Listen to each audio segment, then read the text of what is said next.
আসসালামু আলাইকুম রহমতুল্লাহি বারাকাতুহ। সম্মানিত দিনী বইনহলরে সূরা আন-নাজমর কয়েকটা আয়াত 1 থেকে 25 নম্বর কয়েকটা আয়াতর অনুবাদ আর তোরা ব্যাখ্যা করমু ইনশাআল্লাহ। আল্লাহ সুবহানাহু ওয়া তাআলা এই আয়াতগুলোর মাঝে কিতা কইরা একটু বোঝার চেষ্টা করমু। আউযু বিল্লাহি মিনাশ শাইতানির রাজিম। শপথ তারকাবাজির, যখন তা অস্তমিত হলো, তোমাদের সঙ্গী না পথভ্রষ্ট হয়েছে না বিভ্রান্ত, সে নিজের মনের ইচ্ছা কথা বলে না। এটি তো একটা ওহী যা তার প্রতি নাজিল করা হয়। তাকে এক মহাশক্তিধর শিক্ষা দিয়েছে যে বড়ই কুশলী। সে সামনে এসে দাঁড়িয়েছে যখন সে উচ্চতর দিগন্তে অবস্থিত ছিল। পরে কাছে এলো এবং উপরের শূন্য জুলে থাকলো, এমনকি 2 ধনুকের সমান কিংবা তা থেকে কিছুটা কম দূরত্ব থেকে গেল। তখন সে আল্লাহর বান্দাকে ওহি পৌঁছালো, যে ওহি তাকে পৌঁছাবার ছিল। দৃষ্টি না কিছু দেখলো, হৃদয় তাতে মিথ্যা মিশ্রণ করেনি। এখন তোমরা কি সেই ব্যাপারে তার সঙ্গে ঝগড়া করো যা সে নিজের চোখে দেখেছে? আর একবার সে সিদরাতুল মুনতাহার কাছে তাকে দেখেছে। সেখানে কাছেই জান্নাতুল মাওয়া রয়েছে। তখন সিদরার উপর সমাচ্ছন্ন হচ্ছিল, যা কিছুই আচ্ছন্ন হওয়ার ছিল। দৃষ্টি না জ্বলছে না সীমা অতিক্রমকারী হয়েছে, আর সে তার রবের এর বড় বড় নিদর্শন দেখেছে। এখন বলো তো, তোমরা কি লাত উজ্জা এবং তৃতীয় আরেকটি দেবী মানাত এর অন্তর্নিহিত প্রাকৃত প্রকাশ্য সম্পর্কে কখনো কিছু চিন্তা বিবেচনা করেছ? তোমাদের জন্য কি পুত্র সন্তান আর কন্যাগুলো আল্লাহর জন্য?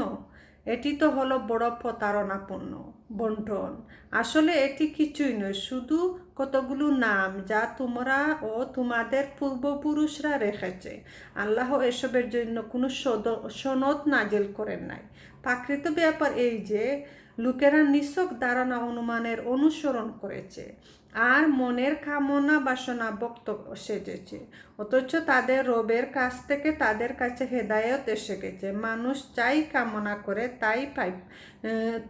তাই কি তার প্রাপ্য অধিকার? ইহকাল ও পরকালের মালিক তো এক আল্লাহই রয়েছেন।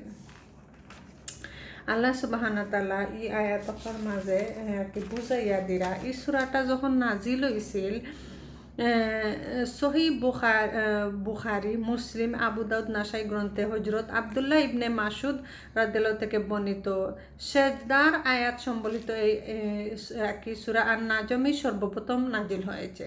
হজরত ইবনে মাসুদ রাদিয়াল্লাহু থেকে হাদিসের যেসব অংশটুকু আসওয়াদ ইবনে ইয়াজিদ ইবনে ইশাক জুবাইর ইবনে সূত্রে বর্ণিত হয়েছে যে কোরআনের প্রথম কোরআন মজিদের প্রথম সূরা যা নবী করিম সাল্লাল্লাহু আলাইহি ওয়াসাল্লাম কুরাইশদের সামনে বর্ণনা করছেন। একটা সমাবেশ আসছিল, আর সমাবেশ সময় নবী সাল্লাল্লাহু আলাইহি ওয়াসাল্লাম ও কোরআনের এই সূরাটা বর্ণনা করছেন। তখন এটা একটা সেজদার আয়াত আসছিল। কুরাইশর সর্দার হল আসলা, তারা যতজন আসলা সবে সেজদা করছেন। সেজদা করছেন একজন মানুষে খালি উমাইয়া ইবনে খালফের দেখলাম যে সে সেজদা করার পর দিবা কিছুটা মাটি তুলে কপালে লাগিয়ে বলল, আমার জন্য এটি যথেষ্ট। পরবর্তীতে সে এ দৃশ্য দেখে পেয়েছি যে লোকটি কুফরি অবস্থায় নিহত হয়েছে। যে একজন মানুষ সামান্য মাটি লইয়া কপালে লাগাইয়া উমাইয়া ইবনে খালফ মাটি লইয়া করছেন। আর মুমিনও আসলা ই সমাবেশও, আর কাফিরও হলো সর্দার হল আসলা, তারা ও সেজদা করছে নবী সাল্লাল্লাহু আলাইহি ওয়াসাল্লামর দেখা দেখতে।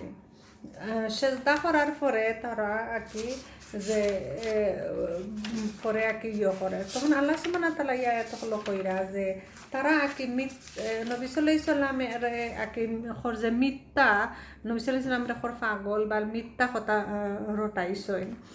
তো আল্লাহ সুবহানাহু তাআলা কইরা কি শপথ করি আগে যে কোনো জিনিস আল্লাহ যদি শপথ করে কইন তো এটা যেমন ঘাড় দৃঢ়, যেমন তারকার শপথ করা। আল্লাহ সুবহানাহু তাআলা অনেক সূরার অনেক কিছুর মাঝে অনেক আয়াতের মাঝে কি যেমন শপথ করিয়া কইছেন ওটার শপথ লেখা। এটা মিনি নাকি শপথ মানে কি দাঁড় মানুষ কই না যে কোনো আমি কসম করিয়া কইছে কসম করি যা আল্লাহ শপথ করিয়া কইরা হয়রা তোমাদের সঙ্গীনা প্রতবস্ত হয়েছে না বিভ্রান্ত হয়েছে, সে নিজের মনের ইচ্ছা কথা বলে না। যখন আল্লাহ সুবহানাহু তাআলা নবী সাল্লাল্লাহু আলাইহি ওয়াসাল্লাম রে মেহেরাজ লইয়া যাইন ব্যবস্থা করছিলা, ইটার কথা নবী সাল্লাল্লাহু আলাইহি ওয়াসাল্লামে কইলে কি তারা আকে কই যে এটা মিথ্যা, নবী সাল্লাল্লাহু আলাইহি ওয়াসাল্লাম রে খরা কি তারা এটা মিথ্যা কাফির হলে। তো ই ওহি আকে কইরা যে আল্লাহ সুবহানাহু ওয়া তাআলা ই ওহিটা তার প্রতি নাজিল করা হয়, আল্লাহর তরফ থেকে কি ওহি নাজিল করছেন। আর ইটার মাঝে কি কোনো মিথ্যা মিশ্রিত করছেন না নবী সাল্লাল্লাহু আলাইহি ওয়াসাল্লামে তারা কি কইরা। এখানে কি যা দৃষ্টি দেখলো মানে কি নবী সাল্লাল্লাহু আলাইহি ওয়াসাল্লামের যে মেহেরাজ গিয়া সব কিছু দেখছেন। মেহেরাজের যে গেছেন এটা একটা লাশ সীমানা আকি যে এটার উপরে আর কোনো নাই, যা জ্ঞান সব কিছু নয় একটা। এটা হইল গিয়ে সিদরাতুল মুনতাহা, হইল গিয়ে মুনতাহা একটা কি বড়ই গাছ হয়, বড়ই গাছের লাশ সীমানা আকি যেমন সব তার একটা সীমানা আছে নানি, যেমন সীমানা যেমন অন্যান্য দেশের লন্ডনের একটা সীমানা আছে, অন্যান্য দেশের একটা সীমানা আছে। তো আল্লাহ সুবহানাহু তাআলার কি একটা এরিয়া একটা সীমানা, এটা এই সীমানা হইল গিয়ে নাম হইল সিদরাতুল মুনতাহা। এই মুনতাহানার মাঝে গিয়ে আল্লাহ সুবহানাহু তাআলা কি নবীরে যে মেহেরাজ নেয়া যে সব কিছু দেখাইছেন আকি নবী সাল্লাল্লাহু আলাইহি ওয়াসাল্লাম তো নিজের চৌকে দেখছেন, দেখে আইয়া তাই আকি সব কিছু কইছেন আকি তারার গেছে যে তারা বিশ্বাস করে না, অবিশ্বাসী হলে তারা বিশ্বাস করে না যে জান্নাতুল মাওয়া রয়েছে, সিদ্রার উপর আঁকি সব কিছু তো দেখাইয়া আঁকি, তখন তার দৃষ্টি না জ্বলছে, সীমানা অতিক্রমকারী হয়েছে, তাই দৃষ্টিও কিছু হইছে না, তাই যেন এটা দেখি আশ্চর্য হইছে না আল্লাহর এটা নিয়ামত যে আল্লাহ ইয়ে তৈছেন, আর তাই কোনো সীমাও অতিক্রম করছে না। আর আল্লাহর যে বড় বড় নিদর্শন, আল্লাহর যে সব কিছু আর কি নিজের চৌকে দেখি আইসেন যে তারা তো বিশ্বাস করে না যে কিয়ামত হইব, বেহেশত হইব, দুজখ হইব, এটা তারা বিশ্বাস করে না। আর আল্লাহ নবী সাল্লাল্লাহু আলাইহি ওয়াসাল্লাম রে কি সরাসরি সব কিছু দেখাইছেন যে তাই দেখিয়া আইয়া কইতা, আর তারা বিশ্বাস করত, কিন্তু তারা আরো উল্টা প্রতিবাদ করে। আবার যে তারা কি যেমন এখন তারা কি আল্লাহ সুবহানাহু ওয়া তাআলা কইরা তো যে তারা লাত উজ্জা তারা যে এক্সট্রা দেবী মানাইয়া তারা যে শরিক করে, আর তারা যে পূজা করে, আর ইটার কি যেমন তারারে আল্লাহ শরিক মানান নাউজুবিল্লাহ। এটা আবার তারা কর যে আল্লাহ রইল কি কন্যা সন্তান, আর তারা রইল কি পুত্র সন্তান।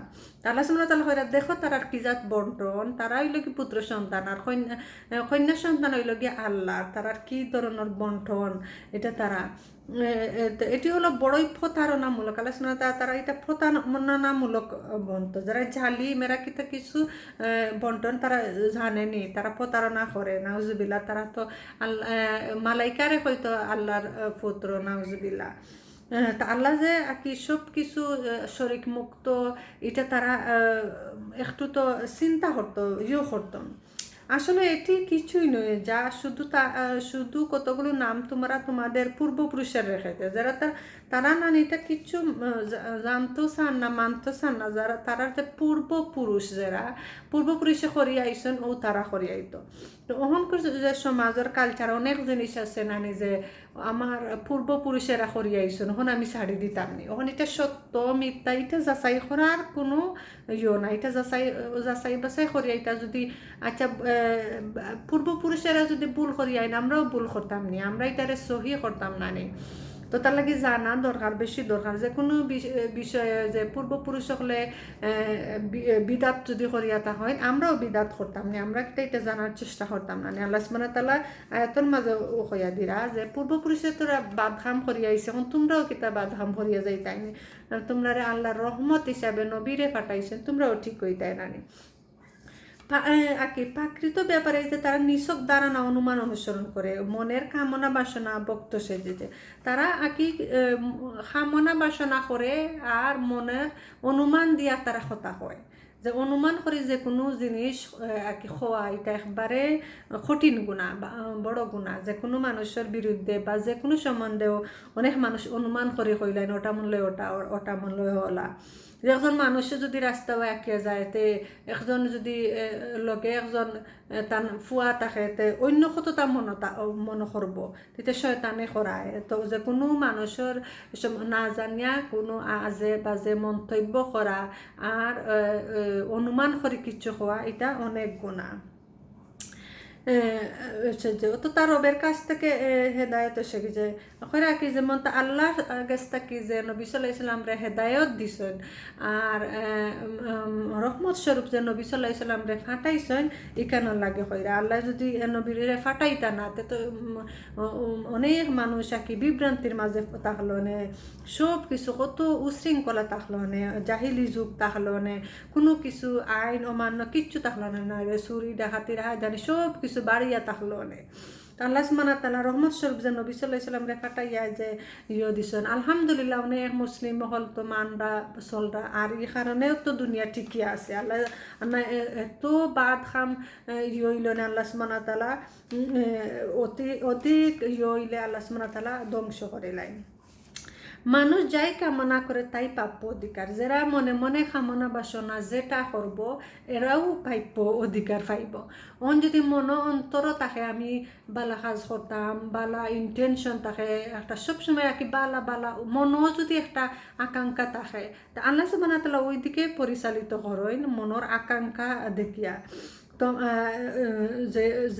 যেটা বালা কামনা করবো, যদি মনো বাদ কামনা করে তো বাদ দিকে নিয়ে যাইব। ওটার লাগে মনের কামনা সবসময় বালা থাকতো, যে কোনো বিষয় নিয়ে যে আল্লাহ বালা আমারে বালা জায়গাত পৌঁছাও, বালা জিনিস করাও, বাদ তাকে দূরে রাখো, ওলাহা নাকি মনো বালা উদ্দেশ্য থাকতো, বালা কামনা থাকতো। ওটার লাগে আল্লাহ সুবহানাহু ওয়া তাআলা আয়াত কইরা মানুষ যাই কামনা করে তাই পাইব। ইহকাল ও পরকালের মালিক তো একমাত্র আল্লাহই রয়েছেন। আল্লাহ সুবহানাহু ওয়া তাআলা কইরা ইহকালের মালিক পরকালের মালিক তো একমাত্র আল্লাহ রয়েছেন। আল্লাহ ইহকালেও যেগুলা কি লাগে আল্লাহ সুবহানাহু ওয়া তাআলা সব কিছু তো রেডি করে রাখছেন দিরা, আর পরকালেও যে তার লাগে সব কিছু তো দিরা, মালিক তো একমাত্র আল্লাহ। তে এই একমাত্র আল্লাহ রে তৈয়া খেনে শরিক মানাও আর শয়তানরে অনুসরণ করো। তে সতর্ক এবার লাগে আল্লাহ সুবহানাহু ওয়া তাআলা নবীরে রহমত স্বরূপ পাঠাইয়া উপদেশ হল দিরা কুরআনের মাধ্যমে। আল্লাহ আমরা বেশি বেশি করে কোরআন রে ফলো করতাম, কোরআন রে মানতাম, আল্লাহ আমরা হেদায়েত করতা। জাযাকুমুল্লাহু খায়রান।